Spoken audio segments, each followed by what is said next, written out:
Welcome to New Game Plus, a retro gaming podcast where three guys spend 7 days playing one old game and then we talk about it. My name's Dustin. My name's Kenny. I'm Nolan. And this is episode 310. Oh yeah, 310. And a video game by the name of Hades just won the first ever Hugo Award for Best Video Game. Wait. Yeah. What? They're giving away Hugo Awards for video games now? Exactly. You're going to have to connect some things in your brain because that doesn't sound right. Because typically, the Hugo Awards are known for honoring the best in science fiction and fantasy literature. Right. I feel like this is made up just so that you can talk about Hades. I knew that you'd think that. But this year, they opened up to video games, and Hades was against big contenders like The Last of Us, I think Part 2, Outer Wilds, and some others as best video game, and it won. Based on, okay, so you said best video game, so it's not a literary focused award like best story in a video game? No. Wow. You just have to, it has to be fantasy or sci-fi focused, so. Sure. No, like Forza 5 or whatever, or like Madden something. I mean, there's some fantasy there. Of course, in every video game, it's fantasy, right? I mean, it's make believe, but it's not, genre wise. That's a good award. Like, I'm glad they won. It's the Hugo That's prestigious Award. and like beat out the ones that I wanted them to beat out for Game of the Year last year before. Whenever. Weird. Okay, I'm gonna be looking for that award now from every year. Isn't that interesting? Like I've always been interested. Like if a sci-fi book has the award, it doesn't necessarily mean that I would like the book, but it does mean that it's got credit, right? Like that there's something quality there. But that they're doing it for video games, and in the first one, it's for a game that I'm currently obsessed with. That's okay. Yeah, all three of us have been like pretty deep into Hades, and there's going to be a secret episode coming. We got to record that, boys, when we get back. But Dustin loves that game so much. Yeah, I haven't even updated y'all over the past couple days because y'all haven't been playing along with me, which sucks for y'all. I mean, that's y'all. That's on y'all. That's on y'all. That's on me that my family's in for the holidays? That's on you. You gotta tell me you're streaming. I'll leave the in-laws I'm to here. come watch. I've got my priorities right. Y'all, I mean, if you're my boss and you're listening to this, don't. But the last 2 days I worked from home, which means that I played Hades all day long. You should have the last told couple me. days. That's on you. That might be partially on me, but it's on y'all because y'all have had family in. And excuse me. 32 Heat? Up 32 Heat.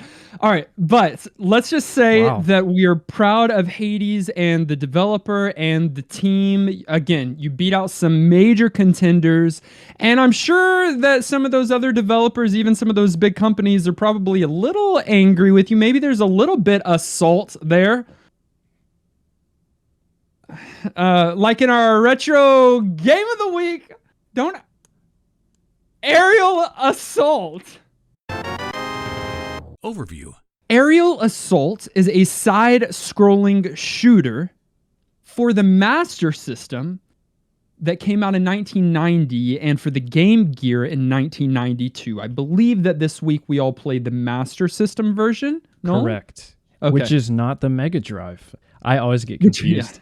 Oh, I do too. The precursors to Genesis and the precursors to NES are really just it's a blur. It hurts my brain, and I don't really understand it all, and I didn't grow up with them. I think this is it. Genesis was states, Mega Drive was not states, and then Master System was before both. Okay. I think you might be right there. Mega Drive... So there's a certain number of consoles that came out made for Japan, a certain amount of consoles that came out made for the US, a certain amount of consoles made for the UK, and then there's the Master System that you got to throw into the pit of doom because it rules all the other consoles. Well, why did you say that? It's Lord of the Rings. I know, but why? The one system to rule them all? I don't know. Yeah, it's the Master System. So, do you think the ring's called the Master Ring? what I call it. All right, so let's talk about Master System just a bit before we talk about the game itself, because this is only our second Master System game on the podcast. I thought it was our first.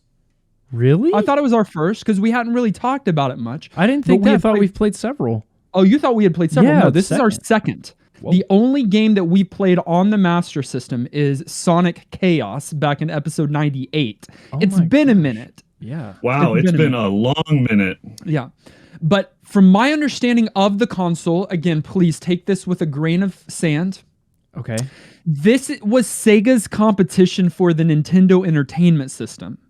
The console was released in 1986, and it was somewhat of a failed console in Japan and North America, but found success in places like Europe and Brazil. Okay. Interesting. And there were 313 games that were released for the console. Many of them originated in the arcade before being ported to the console. So we had played a few games. Maybe this is what you're thinking about, Nolan. We had played a few games on the arcade or maybe even on another console that also had an appearance on the Master System, but that's not where we played it on that week. I wonder what it was about that console. Yeah, I mean, it didn't work. I mean, NES. Yeah, NES, and then I guess Sega hadn't built that trust quite yet, because that catalog 300 something's low. That's a low catalog. Yeah, it was just a weird time in gaming. Still, I don't think they'd fully recovered from the weird crash, and this is that evolution happening. But but I don't think it was until the Genesis that Sega had really made a name for itself in the States, at least. Yeah. You're right. But some of the major titles for the console, again, some of them ports, was Shinobi, Outrun, Phantasy Star. So Phantasy Star began here, and Sonic Chaos, and a couple of other Sonic games actually made it to the console as well. So it had a few titles, one of them being the game of the week, Aerial Assault. It was published by Sega. It was developed by Sanritsu, who had also developed Outrun. It's an arcade racing game that if you saw pictures of, you would know exactly what it is. But it's funny because we have played a few side-scrolling shooters on this podcast, and one very recently that had a little bit of contention, not necessarily between the three of us, maybe, but between us and our community, I think is more so what it was. Are you talking about Ikaruga? Ikaruga? Yeah. And so side-scrolling shooters have always had a little bit of a history here on this podcast because we've disagreed about some of them pretty vehemently. In the past too, because you think Rayforce is good. Because I think because y'all think side-scrolling shooters is too hard. No, I think they're bad and boring. See, bad opinion. No, I think I need more time in between shmups though, and so I was super bummed when we pulled this game after 1 week away from Ikaruga. Right. Yeah, the random life is a tough one sometimes. It's tough. Worst Christmas ever. However, we played Ikaruga on the PC. And this game is an earlier side-scrolling shooter. In fact, when I did the first play this week, I thought it was early, and 1990 is early, but there had been side-scrolling shooters and other shmups. Oh, I guess that's side-scrolling, and other shooters, space shooters, or before this and around this. So I would say kind of circa 87 to 92 was a very sweet spot for these shooters. Yeah. And I think maybe some of the age that might come along with it, or it feels like it's older, is the console it's on. Like, I feel like maybe an NES shooter wouldn't feel as dated. And I'm guessing here. For me, maybe that's why you were expecting it to be even older. Yeah, maybe so. It doesn't surprise me that we see so many shoot 'em ups in this genre, though, because this is that whole transitional period from arcade to like home consoles, figuring out what makes them sort of their own and unique. And there's lots of ports, and shoot 'em ups are always just going to feel very arcadey, just like by design. Yeah, true. But almost every single one feels like, well, I got to put another quarter in, even if we're playing it on a console, a failed console for the States. So let me give a little bit of a story here with shooters. That's not much story, but there is a military organization called the NAC. They've developed a huge laser emitter that is destroying the ozone layer. And the organization is using it to take over every country in the world. And so a lone freedom fighter with no official connection to any government hops in the cockpit and takes off to destroy 5 targets and save the world. Freedom Fighter is a lame name. Freedom Fighter? I want something way cooler than that. You don't like It's his title. We don't know his actual name. It's his secret identity. It's probably Kenny. It's probably Kenny the Freedom Fighter? I am Freedom Fighter. No, but like destroying the ozone layer, can you think of an earlier, like early 90s plot device besides, I don't know, ninjas or something? That's just too... It works. It's too time appropriate. Pollution. Methane gas. Meth. No, that's a few years down the road. Gameplay. You mentioned in overview, Dustin, that there are, well, you said something about 2D shmups and 3D shmups, blah, blah, blah, blah, blah. I'm paraphrasing. Yeah, I don't know if I did. 2D shmups. He said exactly that line. 2D shmups, I think, have a better chance of success for Nolan than a 3D shmup. I'm realizing that this week as I played this one. The scroll to the right style versus the go up. Do y'all know what I mean? Absolutely. On the 3D you go up and it moves all over and stuff. This one is straight up. Hold on. Right. It's not just 3D because there are 2D early shooters like the 1990 game, 1980, whatever they're arcade games that do shoot north. Sure. Yes. But in this one you're shooting right and it's not trying to get fancy with like camera angles and whatnot. So to me, that strips away a lot of the like stupid fluff and it just lets you focus on the shmup. It's less distracting, I'll say. And this one is very, very stripped down, very, very basic. Basic in almost every way. Yes. I said there were 5 targets. That means there are 5 stages. That's 5 stages, 5 bosses, and that's the game. Yeah. However, the stages do take about a half hour to play. Okay, I'm glad we're going there already. Like, add more stages and shorten all of them. Yes, significantly. The longest stages. They're long. They're not that long. It's not a half hour to play through each one. I mean, maybe if you're dying a bunch. No, but everybody regardless, knew that I was being facetious.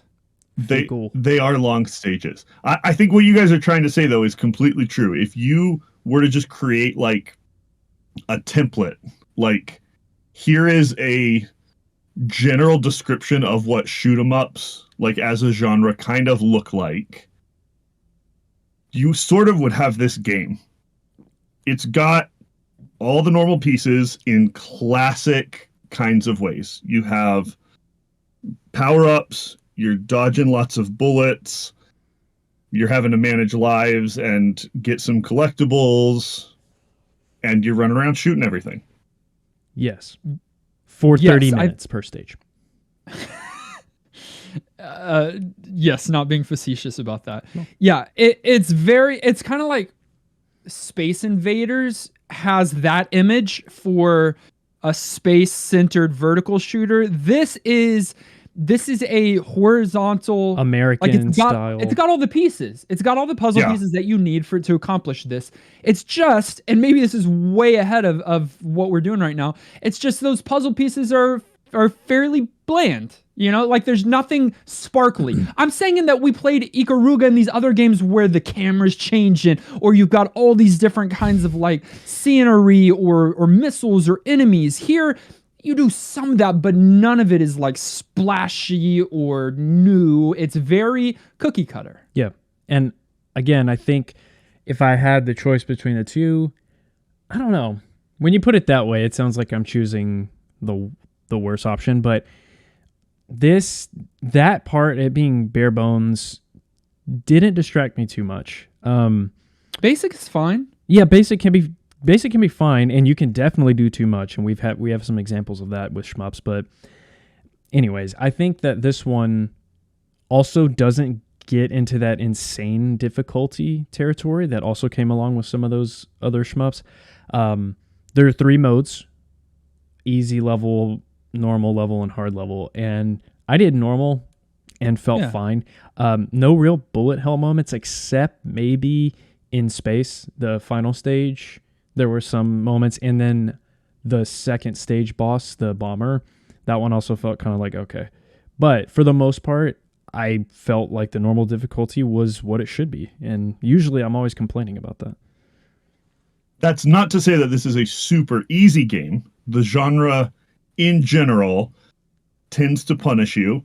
And like a lot of other titles from this genre, this one punishes you not just with a life, but in what I think is an even more heavy-handed way of when you die, you lose whatever power-ups you've gotten. So you may go from being relatively strong and in good shape to one little misclick and eating one bullet you just happen to not notice, and suddenly the difficulty goes way, way, way up until you get through and can grab some more of those collectibles and kind of get on top of things again.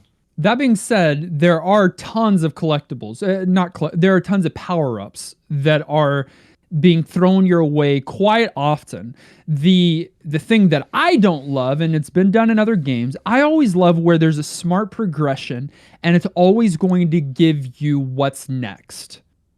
This game is not like that. This game is just like, here are the power-ups, so you could be grabbing something and depowering yourself or selecting some kind of missile that you don't want.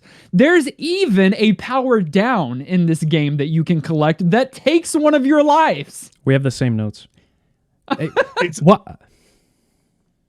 Yeah, I totally agree. It's a little frustrating, but I think you want to be intelligent about what you grab and what you don't. I like that when stuff shows up, I have to think about it. Do I want that? And there's certain weapons that situationally might be better than other weapons. And I like the fact that you could have to make that choice. This game doesn't do it super well, but I'm not opposed to that. I will say there wasn't enough difference between the icons for me. And so I struggled to differentiate between them, even though they are marked differently. They all looked so similar. I didn't know what I was picking until like a lot of gameplay had happened. Couple things. Okay. Why would I ever in my life want to go back to the pea shooter after I have... Yeah. Oh, I'll tell you why. I'll tell you exactly why. Why? Because you picked up the gun that shoots in the direction that you're trying to move. Yes, that would be you're right. That's why. Kenny is right on this. Is the worst thing, and it's the worst thing that's ever been put in a game, and it's terrible, terrible game design. And I didn't mean to soapbox this early, but you gave me the segue. Well, that is hot garbage. That's my second point. Upgrade to get a pea shooter. Yes, there are tons of upgrades. All of them suck, except for the spread shot. Except the multi-shot, the spread shot. The spread shot is so OP, and then Dustin did the same thing in his first play. I get the cannonball spread. It's like a shotgun. Like you shoot a cannonball and then it spreads. You'd think that'd be an upgrade and better. It's not. It's just a glorified pea shooter. The spread shot's amazing. Oh no, I picked up a power-up on accident. I was trying to dodge a bullet. Why should I have to dodge power-ups as well? That is so moronic. You shouldn't have to dodge power-ups. That's a bad design. Can we talk about everybody's favorite gun? Spread shot. Spread shot. Uses a spread shot. Everybody's is a spread shot. Well, okay, the one that shoots in all directions, that one's also pretty good. Right. Later in the game, you get a few, but in the first 2 stages, you don't get really access to those. Yeah, there's cooler ones later though. The SMG is my favorite. There's not a weapon called the SMG. That's what I called it. The seagull machine gun. The one that's like the wave weapon that it looks like you're shooting out seagulls from in front of you and they're all bird-like. Seagulls? Yeah, that one was my favorite for sure. The funny thing is I have 4 tabs open in my browser still of the manual because it took 4 pages to detail all of the different kinds of shots and all of the different kind of items and power-ups because there are so many of them. There's a bunch. You got lasers, you got missiles, and that's just your normal like shooter. You also have bombs and variation of all your bombs. Right. And then you have power-ups to like yourself. So you've got something that can speed up, you've got something that's a 1-up, and then my favorite out of all of them is you've got a face. Yeah, I know what you're talking about. The totem face. It looks like that meme face. I don't know what the name of it is. I just see it all the time on meme accounts. It looks just like that, and I was like, why that? All of these power-ups have a similar design. They're like a futuristic kind of like neon thing, and then you've got this gray face. It's a totem. Like it's oval face. Yeah, it's totem, but why? Yeah, this is great because in the manual, I've got it pulled up right now, right? You've got simple things like you've got the normal shot, which is just a dot. You've got a 3-way shot, which is 3 dots. You've got a laser, which is a laser. And then on this face, the only word description beside it is bonus. Bonus? That's it. Okay. No descriptive. No descriptions. Everything else makes sense though, right? Bonus. Speed up, 1 down, guard, bonus. That's all it says. That's the bonus guy. If it just says bonus with no other context, I'm sure it's just points, which is fine, but it's a little silly. It's an Easter egg. It's one of the developers' faces. Yeah, or is it just like bonus? You got to see this. Like that's the bonus. Sweet, cool. Good job. Pat yourself on the back. Make it a star, a shiny something, not a gray face. Yeah, I was like, what? So, the depowering down, or Kenny, you just mentioned it. I do think we need to soapbox just a little bit more because the one missile that is directly connected to the direction you're pressing on the D-pad in the moment, which is how you're moving your ship around, doesn't make any sense. You always why would you ever want to go closer to the enemy? No. Yep. Yeah. It's a terrible, terrible, terrible idea. The idea of a weapon that allows you to somehow shoot up, back, down, or over could work. You could have let your select button be a toggle where you change the direction and then it still shoots. And so you can move it to the top and move it to the bottom and like position yourself. Whatever. In multiplayer versions of shooters, sometimes you'll see a second player like attached to the first player and they'll shoot all around in different directions. That works. You cannot put your motion where you're trying to get away from people on the same exact control as where you're aiming. It literally doesn't work. And I saw you get angry in your first play, Dustin, and I had exactly the same experience when I got to it at first. There were some choice words. Directional firing can work, and they do that here with the secondary bomb that you can pick up. And there are ground enemies in this game, which is kind of interesting and adds another layer there of dodging and then deciding to bomb things or to keep shooting above you. And they didn't do it too often. I felt like it was just sprinkled here and there. They do a lot more later because the stages change, and we'll probably talk about that. But I actually kind of like that. I think where it was starting to get boring, I was like, oh, cool. Okay, that's a little something to help change it. And it adds a little variety and a little bit of realism. Like when you're flying around, it's not out of context. You know, there's it's like things on the ground shooting at you, and it felt more real life. Although I did have a really hard time when we went to space, which already you're just taking your normal like fighter plane to space. But I had a really hard time suspending disbelief when your bombs still like fell down. Gravity. Gravity. Okay. Like physics. We need physics. I'm very used to the missile and bomb duo for some of these early side-scrolling shooters. We played Darius Twin early on, and I think y'all gave it a hard time too. It's one of my favorite space shooters. And you've got the missile on one button, and you've got the grenades or whatever you want to call them on the secondary button. So I'm used to that kind of experience, and I do like it. Like I really enjoy that kind of setup. If you watch my first play here, like I enjoy the experience. Shocked. Yeah, I was shocked that I'm not expecting 1990, like 1990. Sure. games to be great in general. I mean, some of them are great, right? But not all of them. And then I'm not expecting a side-scrolling shooter that I never heard about on a console that I've never played that was failed in here. Like, and I'm not expecting greatness out of that. But as I'm playing it, I'm like, hey, this is early and it's fairly basic and the stage is fairly long. I even noted that while I was playing, but I was like, yeah, it feels good. I think I was able to get halfway through the second stage on one, on the 3 lives that I was given. So I was able to play it like I would normally play it. I'm sure you beat it, right? Yeah. It's like pretty short. Well, stages are long, but the stages are definitely long, but short. 5 stages, whatever. I mean, to me, the game was super boring up until stage 3. Where is it? I have it in my notes. You liked when you went into the Death Star? I liked the fortress. I think the game really shines inside the fortress, because it's. I think that's stage 4. Stage 4. So yeah, stage 3. You fight the fortress. You fight the fortress and get in. Yes, once you're inside, I'm saying like, you are. It's no longer just you're outside and you can freely dodge. You're like going through tunnels and like. I think the game should have been a lot more of that. Like that's where the game stands out from other shmups. I felt the handling really shined in there because you have to really have tight controls. My enjoyment level spiked when I went in like towards the end of the game in the fortress. I think I know the answer to this. Are either of you playing these games worried about your points? Absolutely not. No. It broadcasts it in this game on the start menu, and I was like, that's kind of interesting. And I was like, I don't care about that, so no.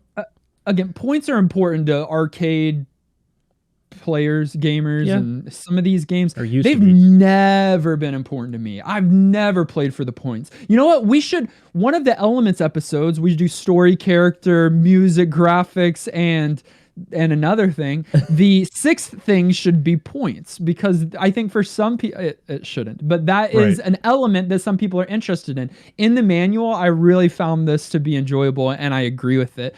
The manual actually says this: of course you want to achieve a high score, but remember your objective, which is more important. Having a score you can be which is more important, having a score you can be proud of, or preserving the lives of 5 billion people. What? So 1990, 5 billion. That's weak. Do you understand that? That's true. I looked it up to see, is that real? Yeah, that's in real. 1990 there were 5 billion people. There's almost 8 billion now. In college, it was a big deal when we hit 7, and I think we're past 8 now. Like, we're about to get to 8. We're screwed. Like this planet, we're gonna weigh it down and it's gonna fall. We're eating this planet. Like we are destroying the ozone. We're the villains in this game. Do you understand? 5 to 8? That's a lot. That's a big jump. Yeah, it's a huge jump. Where are we gonna put everybody? Like you're not that impressed. Elon, help! No, I'm worried about what's gonna happen if like Fibonacci sequence keeps happening. If we go like 5, 8, 13. Oh, that's what I'm worried about. 3.18569757212. Aged. 1990 is early, but not the earliest. Fair? Is that a end fair of age? When I was first playing it this week, it feels early because it is early, but it's over 30 years ago. It's over 30 years ago. Weird to say. But there are other side-scrolling shooters or just shooters during and around this time that age better. Maybe in part because they came out in the arcade. I think when it comes out in the arcade, you have more to work with, right? Yeah, polish. Yeah, your hardware is just totally different. That's almost apples to oranges. I just don't think it's a completely fair comparison. Right. Okay. Right. And I'm not saying they're apples and apples. Never did I say that. But they are fruit, and so you can compare them. Yeah. Sweet. Okay. In fact, it's not apples and sledgehammers. You think this is apples? We're getting off topic. No, I'm just changing the phrase to make it work since you fruited me. I need you to come up with some goals for 2022. Personal goals. Yeah, I need you to come up with a list of personal goals for 2022 and get back with me, please. I really need that. Okay. Such as Nolan, I don't know. But Carlisle made a list this week. He's one of our community members, one of our directors, and shared some other games that came out even a couple years before this game that he argued did it better or aged better. Okay. I think maybe some of them were the Gradius games. Gradius I've heard games. of those. Yeah. And others. Sure. That came out 87, 88, 90, 92. That age better. I just think one of the things that does not age well here, and we can talk about graphics and music and some of those other things, but I just think the simplicity of the gameplay. When it comes to shooters, you want some kind of complexity. And this is still difficult. You've got bullets and ships flying at you and you've got to dodge them. That's tough. But other than that, it's kind of like until you get to stage 4, like you mentioned, Nolan, it's basic. And basic isn't bad, but basic is boring. Yes. I kind of like the simplicity. I like having some games in my arsenal that are palate cleansers, that are something you can just pick up and play a little bit, and it's simple. You don't have to think about it. I don't have to spend an hour and a half in character creation customizing how big my nose is going to be and like which tattoos my character is going to have. And so do I. I don't mind going like deep in games, but sometimes I want something that's just like, well, of course, boom, that's all it is. It's a Hershey's Kiss, but like that's okay. You play Minesweeper still. Unironically. I don't, but would they changed it? He does play chess now online, which is fine. I have been dabbling. Yeah, chess had a resurgence, but I stayed strong in calling them nerds. You know, like I never dropped that. I still, it's like big on Twitch. Okay, yes, it is. The game's so bare bones that it is so boring until I'm taking Kenny through stage 4, and it gets like kind of technical. And I do think that ages the game because you have to play the majority of it in a boring state that's very samey, outdoors dodging. And then it's like, whoa, cool, unique shmup. Like they should have done that more. Yeah, they had a lot of room where they could have been creative, and they were just like, basic. There were some unique things. We talked about the bombs and some of that, but while we're talking about how it aged, let's talk about the look. The look of this game for when it came out is pretty good. It is. Case in point, can we talk level 2? The sunset, the background is beautiful. In the clouds. Yeah, and then the sunset happens while you're flying through there, and the color of the clouds changes, and then you find yourself in this storm, and all this lightning starts coming in and lights everything up. They wanted this game to look good, and even when they took you into the ship, Nolan, they didn't make it boring. The ship is interesting colors and patterns, and the wall, like, this is a pretty nice looking game, even for being fairly simple. On stage 4, I put it looks like Metroid. Like, it was on par with what Nintendo was doing. Like, it really looks interesting and colorful and really cool. And that's impressive when you think 1990. That's impressive when you think 8-bit console. This is an 8-bit console. Looks really good. And but the variety and color palette, I wrote about the second stage, just its setting, because it starts as this like molten orange, and it slowly subsides into a blue night, and then like you said, the lightning bolts that are impossible to avoid. By the way, totally stupid. Some of the lasers and some of the bomb and like missiles later are kind of the same. There's a few things that come at you from the top or the bottom and happen so fast that it made me angry. At least the mission tells you, hey, there's an unfair mechanic later in the stage. Be ready for it. They do. On that 4th stage, they're like, you're gonna have a lot less space to work with now. So just which is kind of nice. One of the things that amazed me is, in spite of the lightning bolts, in spite of the variety of color palette in the background, in spite of all of the ships on stage, I never once experienced any slowdown. Did y'all? No, it was fluid. No lagging. You get slowdown on early console games with a lot on the screen, and you don't here. I think a lot has to do with it's not bullet hell. Yeah, there are a few places I got some like screen flash when there was a lot going on, but it never actually like slowed the gameplay, and not many. It looked and performed pretty tight. Different tracks for each stage. I think the boss fights have the same track, But, they're all different. They have a different track than the stage track. I don't know if all the bosses. It's a boss track. Yes. Yeah. I don't know if they're different from each other, but there's boss music for sure. But I know that you've got the stage music that stops and goes into the boss track when you're about to face the boss. Yep. And that's cool that you've got a different song through each. I do feel that for the most part, the songs were too short, so they became very repetitive, especially with the long stage. Maybe the loop isn't that bad if you cut the stage. Yeah, I think it's the long stage. If you cut a quarter off of the stage, I think that's about right. But I do too. They're fairly long stages, and so you're going to get the repetition of the music, and so even if it's good, it becomes a little bit grating. One more thing about the visuals, the Game Gear version. So we said that there was the master version, the Master System, and then the Game Gear. It looks like a modern mobile game, like a modern, really modern. Like, okay, 2009 iPhone game. Okay. Is it just more like cartoony? Yes, very cartoony, less realism, and then like fatter sprites. And so I just thought, and it's like super bare bones, so I thought it was pretty funny.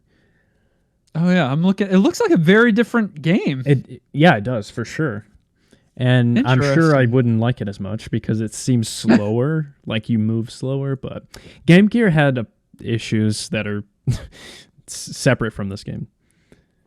I owned a Game Gear, by the way. Did either of you? Yeah. Okay. Only had 2 games. I had a friend that had one, and sometimes we'd play it together. Okay. You can get a Master System copy. You had a friend. Yep.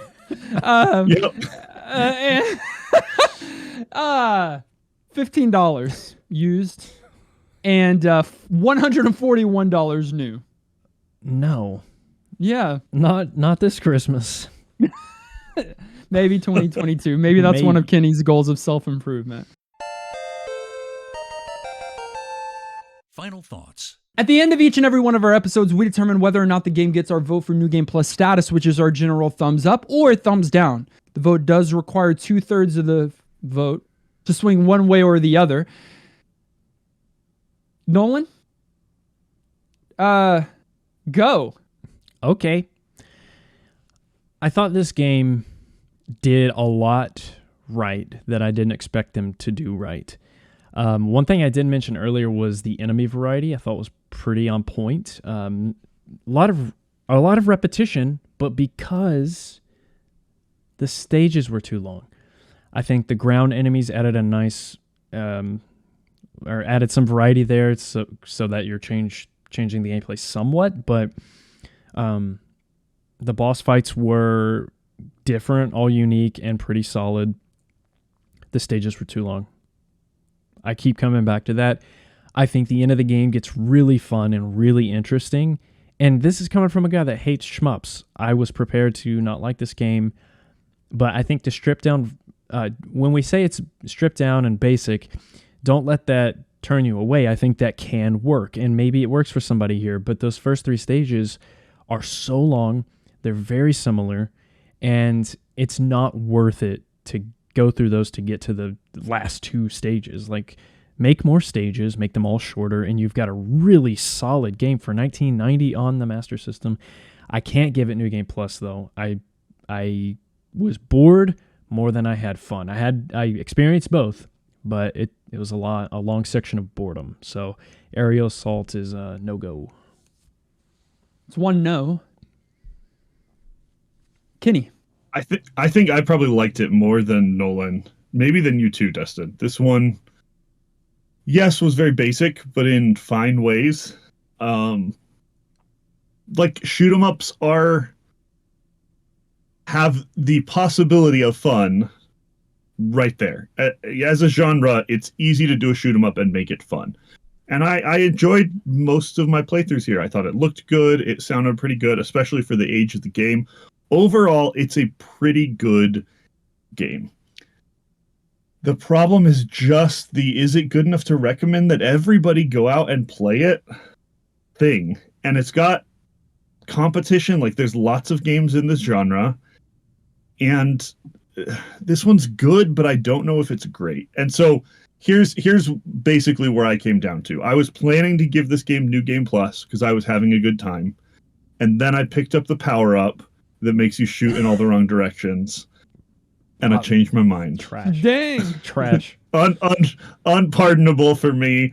It really is actually a pretty good game. Most people would enjoy casually playing it, but not so good or so much that I feel like we need to recommend it to everyone. So I'm going to just say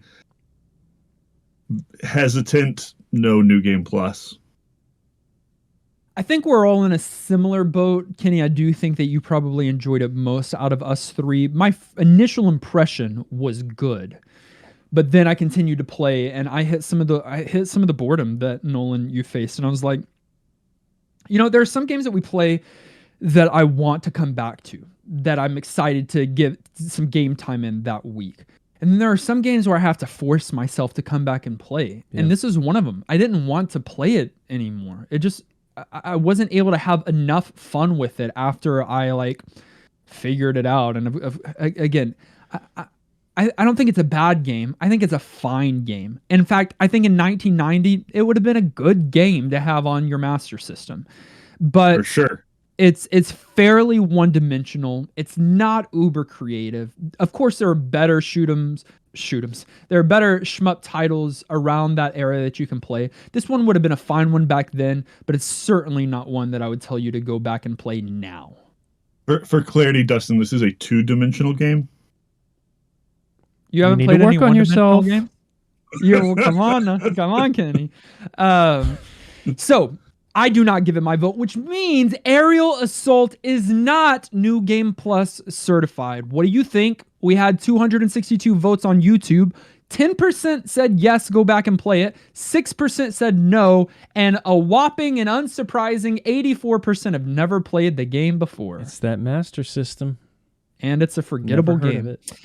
A few of our community members wrote in. Super Gamer Guy said, Aerial Assault is a competent shoot 'em up, but just barely. It has a wide variety of power-ups and secondary weapons, but it desperately needs them to help keep its simple, monotonous gameplay interesting. The first 3 stages are just as barren as the gameplay, with little to no significant details worth mentioning. The best stages in the game are the last 2 stages, introducing a sci-fi and space theme respectively, with new enemies and power-ups. However, a somewhat fun late game does not make up for the game's many shortcomings. So, it does not get New Game Plus status. We all have the same notes. I swear I didn't look at commentary. He gave it a 6.2 out of 10. Okay. So slightly above average. I'd go like a 6.4. And I'd go like a 5.3. Should we do 5? Should we do number? I mean, I wouldn't hate doing. It's not a bad thing. I do it for other things like movies and stuff. Yeah. Maybe. Garlyle said, when this game was pulled, it was joked about how it was the same genre as Ikaruga, but the truth is you'd struggle to find 2 other games in the genre as far apart in quality or design. He goes on to say that it's like comparing an apple to a sledgehammer. Is that what you said, Ken? Interesting. He just copied commentary this week. Aerial Assault is chock full of the most boring habits of early shmups. Stages are way too long and slow, filled with random waves of the same junk enemies over and over. Power-ups open the game up to compounding failures, but many manage to feel like downgrades. The bosses, which should be big moments, are stationary targets with no interesting patterns or actions. I'd almost forgive it on the basis that it's old, but then I remember that in 1990, we were already seeing memorable titles like UN Squadron and Parodius Da. This game was already dated, formulaic, and forgettable when it came out. Never mind now, 30 years later. Wow. Yeah, I think the Ikaruga comparison is not quite fair. Just because it's so different. The genre has changed, the genre has evolved, and the genre is massive. They're both shmups, but very different kind of shmups. Yeah. And then finally, Clint said, whenever I come across an auto-scroller in a video game, it falls into one of 2 camps. The first is the one that makes use of the medium best and utilizes the constant forward march of the stage to barrage you with obstacles that you must use quick and precise actions to deal with. Examples of these are and bullet hells, not unlike Ikaruga, but also levels like Super Mario Bros. 3 airships.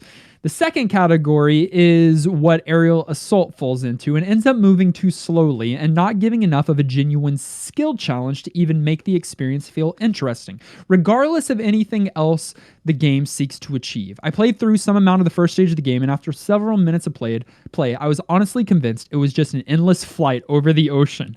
Even knowing that there are other stages, I couldn't bring myself to wanting to try to get there. This game is boring and largely lacks any level of skill ceiling. It feels like the game equivalent of the Weatherman's Report before the Saturday morning cartoons go on the air. Ouch. I do think that I'm tuning into the Weatherman and watching the cartoons. Of course, you are while playing chess. It is worth saying the difficulty does ramp here. It doesn't stay as simple all the way through, which is a good thing. But the point still stands. And I had a thought when you were reading that one. I think some of the better shmups at the time and then after solved the monotonous problem with mini bosses. I can't really name too many shmups that we've played that didn't have some sort of like mid-level challenge. Correct. And there's not really that here. So maybe that was some of it. I just think it's the length of the stage, man. That there's no reason to need to play a shmup, a side-scrolling shooter stage for 8 minutes. Yeah, it feels artificial gameplay. It's a long time. All right, so thank you for writing in and sending your thoughts on the Retro Game of the Week. You can do that each and every week to ngppodcast@gmail.com or hop into our Discord. We've got a commentary channel there where you can submit your thoughts, and we'll include them as a part of the show.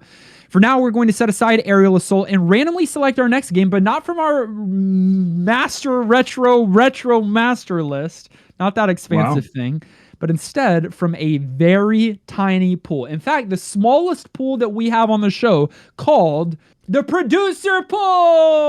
Boom, boom, boom. Starting the year off right, I see. Ooh. We are concluding 2021 and starting 2022 in hopefully the best way possible. Now, there is some room in here for not, okay? I haven't taken a look at the list, so you're going to have to hit me with Let me throw out a few, okay? All right. So we've got some that you might know about, like Fable. I know submitted by Shauna and Joey and others. Oh, wow. We've got another one that you might have heard of called Elder Scrolls Morrowind. I've heard of submitted by Mr. Lattes. Wow. But then we've got some games on here that you might not be familiar with, like Chibi Robo, submitted by Clint. Sure. We've got a game in here called Dino Crisis, submitted by William. I've heard of it. I don't know what it is. Yeah, I know of it. A game submitted by Justin Sellers called Army Men, Sarge's Heroes for the N64. I've played it. I rented it from the store. Oh, really? Yes. Look at you. Yes. So we've got some games in here that we're quite familiar with, some that we're not quite familiar with. The producers knew that they had a role to play, and whatever game is selected is going to set the tone for 2022 for our podcast. This is our fortune cookie, our groundhog. This is our fortune cookie groundhog. And our resolution. Fortune cookie groundhog resolution. Randomizing now. We are going to be playing a 1999 platform video game developed by Ubi Pictures and published by Ubisoft for the Nintendo 64. I like the console. I don't like the pronunciation of Ubi. I don't either. I know it's right. I know. Is that really how it's said? French, because right? I've always said Ubisoft. It's French. Ubisoft is much better, but it is Ubisoft. Ubisoft. It's like that, Nolan. Okay. It wasn't just for the Nintendo 64. However, it also came out for PC, Sega Dreamcast, and the PlayStation. Whoa. All right. It is a sequel. Yeah. Hey, good sign. No. We're starting the year off right. It was a game that was submitted by none other than Clint. Oh, no. To conclude one year and to start the next, we're going to be playing Rayman 2, The Great Escape. Oh my, I thought it was going to be Chibi Robot. Yeah, me too. I had a Rayman game for N64. I need to check to verify that it's this one. I think it probably is. If so, hype. I never was drawn into the Rayman series because Rayman, I think if that's his name, looks like an idiot. Oh, yes, he does. You're thinking of Rain Man. Wow. Nolan, don't laugh. He'll keep doing it if you laugh. Wow. No, he looks like an idiot, but I would love these games, I think. Y'all don't even know. Kenny, you've never played Rayman. No, I haven't. Okay. I'm still laughing at my joke. I feel like Nolan, it's in the same vein of, and I have no experience with the series, in the same vein of Crash Bandicoot, Spyro the Dragon, Gex the Lizard, and those other kind of 3D. Yes. Okay. Yeah. Okay. Yeah. Okay. Just solid, fun platforming. We're in for a treat.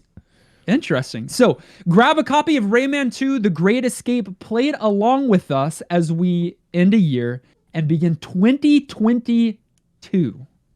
That makes me so uncomfortable. You can also start the year off strong by joining our Discord community.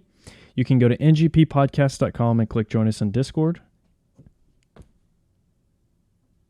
Perhaps you got a Christmas bonus. Ooh. If so, spend it on patreon.com, supporting your favorite retro gaming podcast. The entire amount.